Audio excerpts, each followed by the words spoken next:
Hello and welcome. You're watching Just Bar 24. I'm Saba Bhatt with International News segment. Chancellor Olaf Scholz on Sunday rejected criticism that Germany was not supporting Western efforts to supply Ukraine with heavy weapons, saying he would rather be cautious in his decision making.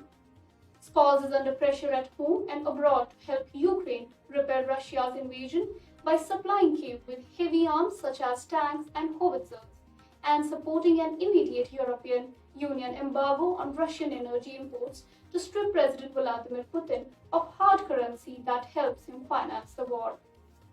I take my decisions fast and in consult with our partners, Scholz said in an interview. I find hasty actions and maverick German efforts questionable. On April 26, Germany announced its first delivery of heavy weapons to Ukraine after 2 weeks of pressure at home and abroad, to do so amid confusion over its stance. The German government, which is also racing to reduce its heavy reliance on imported Russian energy, approved the delivery of Gepard tanks equipped with anti-aircraft guns. The move was backed by 55% of Germans, who in an opinion poll said Europe's biggest economy should supply Ukraine with such arms. However, the decision did not help reverse public perception of Scholz as being indecisive and lacking leadership. An opinion poll published in Bild am Sonntag showed 54% were unsatisfied with Scholz's handling of the crisis.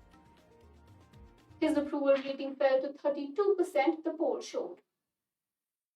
Critics, including Ukraine's ambassador to Germany, have accused Berlin of dragging its heels on giving heavy weapons to Ukraine and on other measures that could help Kyiv repel Russian forces, such as an embargo on Russian energy imports.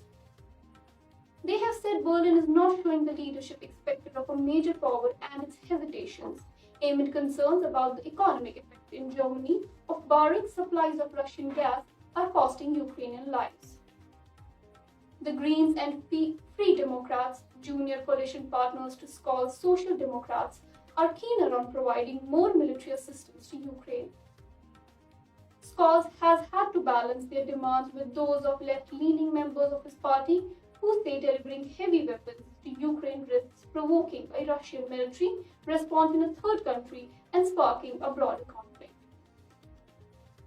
Scholz, a social democrat whose party long championed rapprochement with Russia after World War II, warned of the risk of Moscow perceiving Germany as a part of the conflict, which could lead to a third world war. Moscow calls its actions a special military operation to disarm Ukraine and rid it of anti-Russian nationalism fomented by the West. Ukraine and the West say Russia launched an unprovoked war of aggression. Denmark and Sweden are summoning Russia's ambassadors to their countries after a Russian spy plane violated their airspace.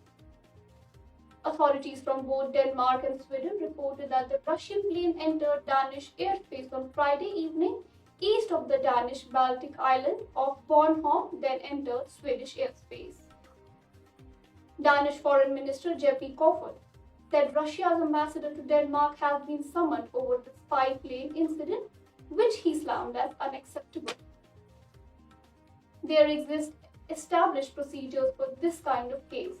It concerns notably summoning the representative of the implicated nation to the foreign ministry, it said in an email. The Russian ambassador is summoned to the foreign ministry on Monday, Kofod tweeted yesterday.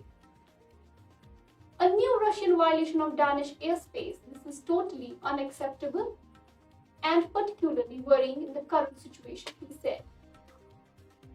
The Swedish Foreign Ministry also said the Russian ambassador would be summoned in Stockholm. There exist established procedures for this kind of case. It concerns notably summoning the representative of the implicated nation to the foreign ministry, Sweden's ministry said in an email. The airspace violation triggered swift reactions in Sweden, where Defense Minister Peter Hultqvist told local media that such actions was unprofessional and inappropriate, considering heightened tensions in the region due to Russia's invasion of Ukraine. The Swedish Defense Ministry said in a statement that the incursion by the Russian AN-30 propeller plane was monitored and recorded. In early March, 4 Russian fighter jets penetrated the airspace over Sweden. Henrik Mortensen, a Danish Defense Command press officer, said the Russian reconnaissance plane was in Danish airspace for a very brief moment. 2 Danish F-16 immediately intervened, he said. Such incidents are rare.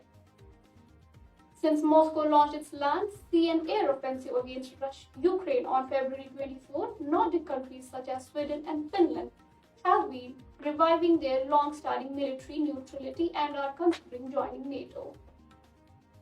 The two countries are expected to announce their plan to apply for NATO membership in mid-May, a move strongly encouraged by the United States, according to sources.